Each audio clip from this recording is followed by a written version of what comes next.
Cybertron, our home. For generations, it has been a peaceful world, until pride and a lust for power divided us. Now we fight enemies who were once our brothers.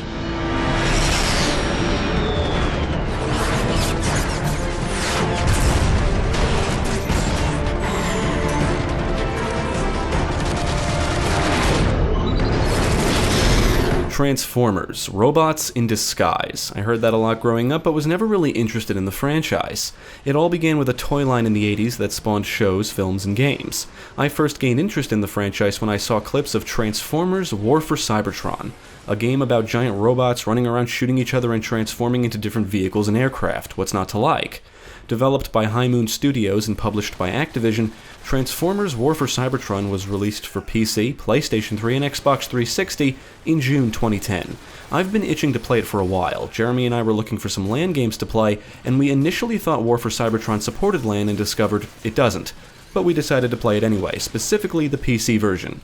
We did download and use a modified configuration file which is supposed to improve graphical and audio fidelity. We put a link to it in the description below. In addition to playing through the story mode cooperatively, I also played through it solo. I'm glad I nabbed this on Steam when I did because the Transformers games were eventually pulled from digital storefronts. So let's take a look at Transformers War for Cybertron and see if it's as awesome as it looks.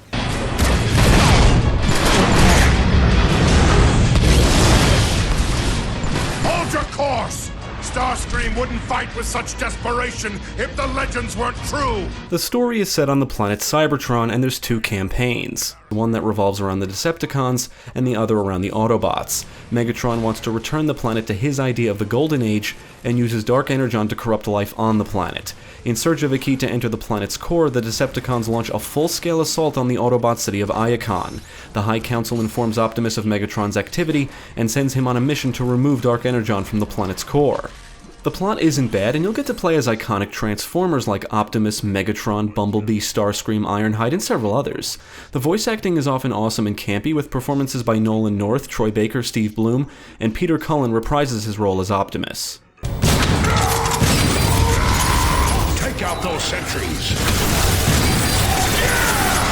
The campaigns can be played solo, or 3 players can team up online with an option to enable competitive scoring. The campaigns come with multiple chapters, and before each one you can select one of multiple characters that can utilize different abilities. For the most part, they all play pretty much the same, and abilities will have a cooldown period, or they can be activated after acquiring enough Energon shards, which are dropped by fallen enemies. Each character can run around, jump, perform a double jump, carry 2 weapons, 3 grenades, and use their melee weapons to attack enemies and break objects. They can transform into a vehicle, tank, or jet at will, and have multiple health bars that will recharge individually as long as they're not fully drained. You can restore all of your health by collecting the Energon cubes found throughout the environments, and when playing with friends you can revive any fallen teammates. There's 3 difficulty modes, and checkpoints are frequent, so dying usually doesn't set you back too far. In vehicle, tank, or jet form you'll have different weapons and abilities, you can boost for more speed, and vehicles can jump.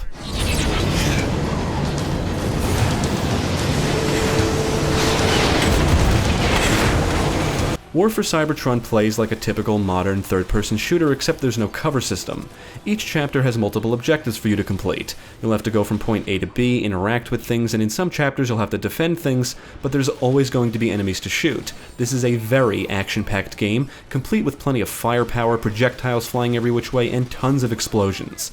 Weapons and grenades can be found in the environments along with ammo, overshields, and Energon cubes. Most of the weapons feel satisfying to shoot, and the game places plenty of them in the environment, so there's always an opportunity to try something new. This includes the weapon emplacements that can be used and even detached to gun down multiple enemies and or bring down the tough ones quickly. And when you're low on ammo, you can always rely on your melee weapon to destroy foes. Quickly, Autobots! Take their weapons! Whether you're playing with friends or solo, you'll always have 2 teammates accompanying you. The friendly AI is okay, they can sometimes get in your way, and you will be doing most of the work.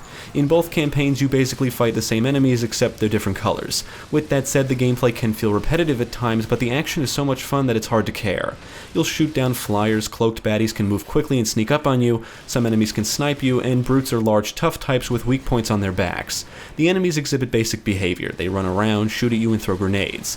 It's always just shoot to kill in War for Cybertron, and the standard foes will go down rather easily. Much of the challenge comes from being overwhelmed and attacked from every direction. Playing with friends does alleviate some of the challenge, and every now and then actual teamwork is required, usually when fighting tougher enemies or bosses. There are numerous boss battles throughout both campaigns, and some are more enjoyable than others.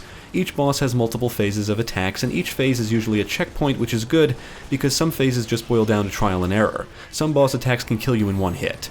The bosses all follow the same formula. They do something, reveal one or multiple weak points, you destroy those, they move on to the next phase, rinse and repeat.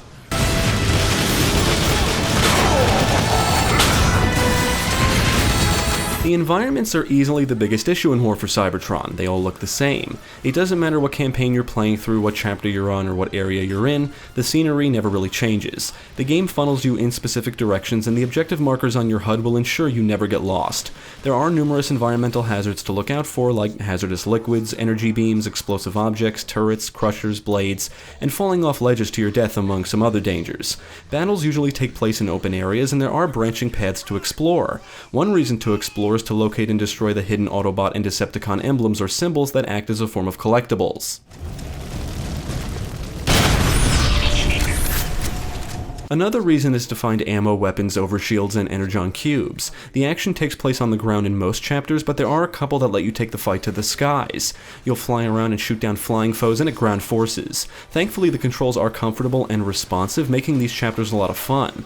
I also like them because the game gives you infinite ammo in aircraft form. Snipers! Enough of this nonsense! We'll bring this annoyance down from the inside! Fly in and target its power core! There is a competitive multiplayer component, and we didn't find anyone online playing any of the modes. There's also Escalation, which is basically a survival mode. You choose a map and your character, and up to 3 players can team up to survive waves of enemies. Each wave is more difficult than the last. You can play solo, but it's quite challenging, and the enemies are relentless. When you kill enemies, you earn energon power that can be spent at machines in the maps on ammo, health, weapons, and doors to new areas. Escalation can be a lot of fun solo, but I would recommend you play it with friends.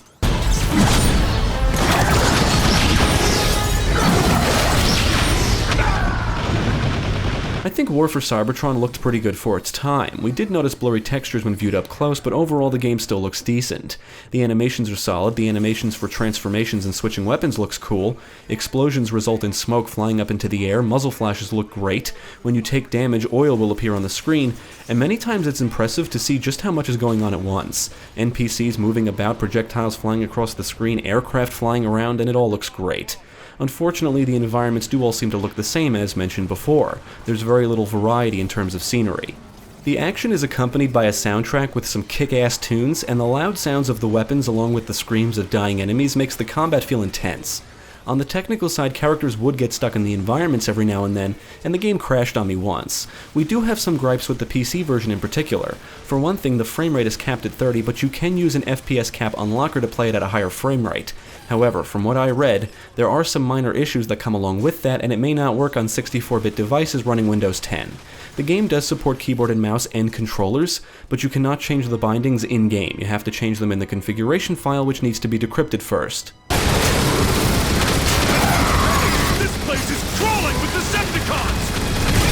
I was never a big Transformers fan, but War for Cybertron has certainly got me more interested in the franchise than I've ever been, and this is one of the better licensed games we've played in a while. It's just a great game that will appeal to fans of the franchise and the action genre. Its biggest flaw is the lack of diversity, which applies to both the gameplay and environments, but the campaigns never overstay their welcome or feel bloated or excessive. Playing through the story solo is excellent, and playing with friends is even better. The battles are fun and hectic, you can run around, drive around, fly around, and there's no shortage of enemies to shoot.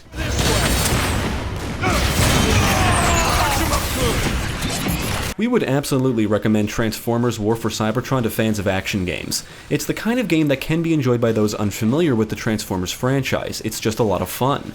It feels and plays like a typical third-person shooter, but with the franchise staple of being able to transform into a vehicle, tank, or jet. If you like giant robots, awesome firepower, explosions, and non-stop action, then you'll enjoy War for Cybertron. The entrance to the planet core is heavily shielded behind the Omega Gate. I will acquire the key.